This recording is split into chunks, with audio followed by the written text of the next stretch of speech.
changing after the pandemic? Our next guest draws upon industry research and over 20 years of workplace design to predict 5 trends for 22 that may change the way we work.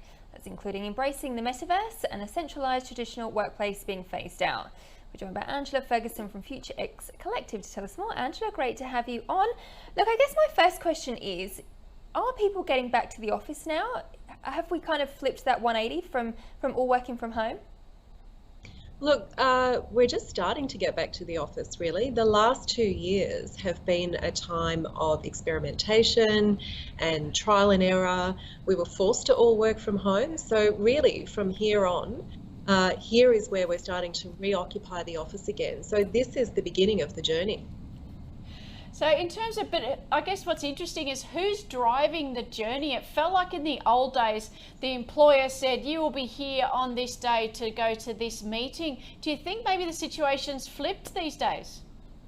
Yeah, absolutely. Look, the biggest question that executives are asking us is, how do we create this new experience of work for our people? Because they know that people have had this opportunity over the last couple of years to work from home, to figure out what works for them. And so it's really become this employee-led experience. So a lot of our clients are saying to us, okay, we've recognised that. How do we engage their hearts and minds and create what they want from the workplace going forward? So look, there is a recognition that there's still a role for the workplace, that centralised workplace, but it's very, very different to the way it was in 2019. We've heard a lot about the Great Resignation. Is this part of it, that, you know, employees just want to find the right way to live?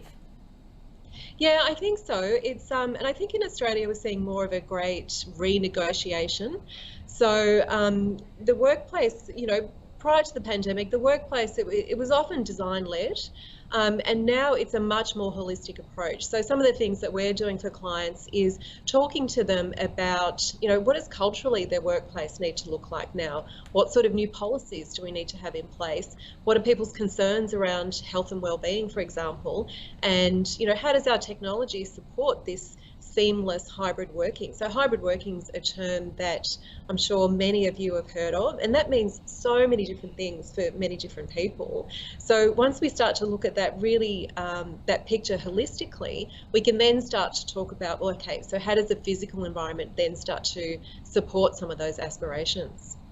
Does this make it more challenging to be a manager, Angela? Because you're assuming your employees are working. I mean, short of green dot versus red dot versus, you know, whatever on your screen. How is the new employer managing people without being a big brother? Yeah, look, there's a much higher level of trust, and a lot of the businesses that we're talking to, the things that you know, the sentiment really is that, well, look, our people have demonstrated over the last couple of years that they're very autonomous.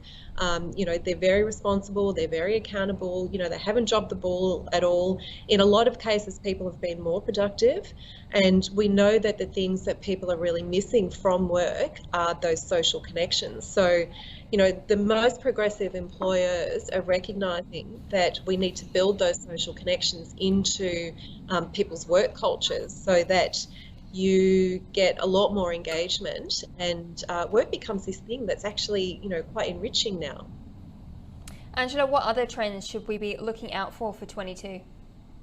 Well, look, I think one of the biggest trends, and one of my favourite ones, is that there is a lot more fun at work. So, you know, people want to be in the office to connect.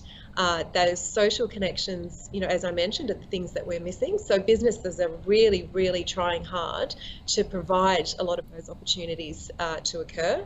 We're also starting to see that wellness and neurodiversity are being incorporated into the day-to-day of people's activities. So it could be things like, you know, walking meetings, which happened, you know, prior to the pandemic, but these are now almost, you know, they were nice to have before, but now they've become essential. So, you know, leadership and culture are really driving a lot of those initiatives.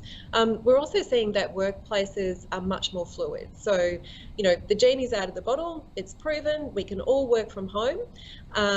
But, you know, work from home is not the be all and end all. We still need that centralised workplace. It looks very different now. And there's a recognition that it makes up just one part of the workplace. So public spaces, hospitality spaces, you know, a restaurant is a very valid place to conduct business now, as well as our homes. So these are all an important part of that story of the workplace environment. And so we work with businesses to create a really deliberate strategy around, you know, what sort of, which elements of those are being used. We'll have to get some progress on you over the coming year to see what is being adopted and what is not. Thank you so much, Angela Ferguson, there, Future X. Enjoy your weekend. Thank you. I have to say that doesn't work for everybody. No, I mean, I don't want mine.